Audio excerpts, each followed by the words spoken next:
Welcome back to another episode of Jessie Talks with the hashtag It Girl, because I know it, have it, or can get it. I am super excited today to welcome Delphine Hunt with Teros Advisors out of Lafayette. Delphine, thanks for joining us today. I met you at a group and you talked about benefits. And so tell us what benefits you're offering. I did. Thank you so much, Jessie, for having me. So I work with Teros Advisors, as Jessie said, and we are advisors that specialize in retirement plans. So be that 401k plans or 403b plans for nonprofit businesses. So that's all we advise on.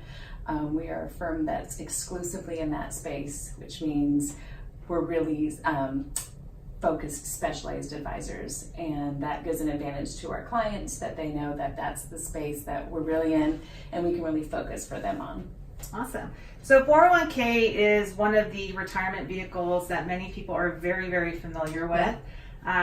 Explain to us a little bit about what a 401k is, what it does, and let's go from there. Sure. So I think everyone's familiar with the term of 401k plan. I think where it starts to fall apart is that a lot of both employers and employees have a lot of misconceptions about them. Are they big enough to have such a plan? So it's really just a retirement vehicle for employees and employers to participate in. So I'd say most of the time the businesses don't realize whether they can have one, whether they should have one, whether it's beneficial to have one, are they too small? And then on the employee side, most of the time they don't understand what the benefit truly is. So either they're afraid of it and they don't actively engage or max out as they should, or they are just not aware enough to really want to do it, or they're afraid that their money is going to be taken away. So I think a big part of what we try and do is really educate both sides, the employers and the employees. We're very high level, high touch consultants that really go in to educate both sides. Because I feel like most of the times when we go into a situation, if the plan's already been established and it's not working, it's because there was a lack of education at the forefront. They didn't understand the plan, they didn't understand the goals and how to set it up, which is why it's probably not working for them. So a big part of what we do is to go in and really sit down initially and figure out, both from on the employer side, what is your goal to have this plan? Most of the times it's to retain and attract employees. So I would say that's the number one reason an employer wants a plan and Sure. why they put one in place. Sure. So we sit down and say, okay, so within those goals, what else can we afford to do? And so we explain to them the benefit and the cost of doing a match. Most of the time they'll come into a smaller employer and they'll say we can't afford to do a match, and we'll sit down and then net it out outside of taxes and what the tax savings are on that plan, because they do get tax savings from the match, and then what they can contribute and how that reduces their taxable income. So from the employee, when they're putting that money in, obviously there's a tax savings for them. So once we net all that out, then we can truly get an apples to apples comparison of, can you afford to have a plan and can you afford to have a match? And we run through that whole scenario, which most of the times that wasn't done for the employer. So I would say that's where we really separate ourselves from other firms, is the level of consultation that we offer our plan sponsors, to really sit down and get them to understand why they want to do a plan. And then as that trickles down to the participant, we really explain to them, here's the benefit, here's what your company's offering you, and here's how you need to max this out. Okay, so employers are attracted to the 401k because it helps them to retain employees. Yep. And it helps them to save taxes. Absolutely. So aside from that, how difficult is the process? How much time does it take? So can you kind of walk us through a little bit, like starting the process to actually implementing the program? Absolutely. So many times we get met with a plan sponsor that's around tax season, and they're telling me, can we have a plan, can we have a plan, like when can we put this in? And we just tell them we want at least a 2-month window to really properly educate both the plan sponsor and the participants, and so that we have a plan that's really going to work. So we do a lot of the work kind of at the forefront of trying to establish goals and then meet those parameters. And then the second thing they should do is hire an advisor, because we do all the work for them and really trying to establish what kind of plan design do they need to really meet those goals, what kind of vendors are we looking at, getting them the best pricing, putting all of those pieces together. Many times we'll meet plan sponsors that want to do that ahead of time and then hire an advisor last, and they're actually doing it backwards, because that's actually what they're going to hire us to do. Okay. And they should use us because we leverage the fact that we have a larger book of business and can get them better pricing, and we have one-on-one relationships with our vendors, I'm sure just as you do, Jessie, to get them better pricing. So we always tell them, come to us first and let us do the hard work for you. So, and that's if it's a new plan. If it's an established plan, what we do is do a full review of that plan and come back to the employer and say, your plan's doing really well, or here's some things we would make recommendations to change. They may have an advisor that either they saw initially that set them up and they haven't seen since. Oh. So we get to kind of back into them and say, here's what your advisor should be doing for you and here's what we will do for you. And so like any other industry, we get commoditized on price, and we always say, make sure that you're comparing the service of what we're giving you to the price. And I think that's a big difference.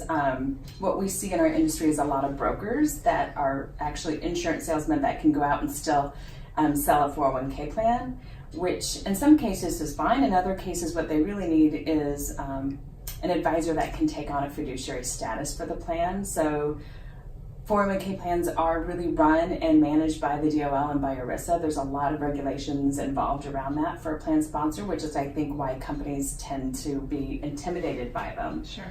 So a good advisor helps to really take away a lot of that burden, take on the fiduciary status themselves, and then help them through that process to make sure that they're crossing the T's and dotting the I's and doing the whole process for them and overseeing that process. Excellent. Yeah, I think it's so important. Education. Absolutely. And so you're educating your employers. What about the employees? How are you giving the employees information so that they actually see the benefits of the program? Great question. If there's no education that trickles down to the participant, we'll have created this beautiful thing and it doesn't actually ever trickle down and get communicated to the employees. So a big part of what we do is participant education. So starting out of enrollment, if it's a new plan, we roll it out as a group presentation, let them know what the offering is. We partner with the vendor. Our biggest vendors is what we would call the record keeper and the administrator. That's who, for all intents and purposes, the participant sees. They go to their website, be that Fidelity or Vanguard or John Hancock or Transamerica. So we would bring them into the discussion to help them do a demo of the website so they understand, here's the website, here's how you enroll. We go with them, the important parts of a plan, so how much you're going to contribute, and then in what investment vehicle should you contribute. Because I would say those are the two areas that get participants intimidated.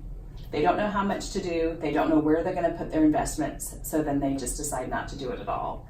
Especially if a company has a match, that's such a shame because it's money that they're leaving on the table. It's part of their total rewards package that their company has offered them, and we want them really to maximize that. And we're seeing many employers now paying for all the fees inside the plan. That's an added benefit.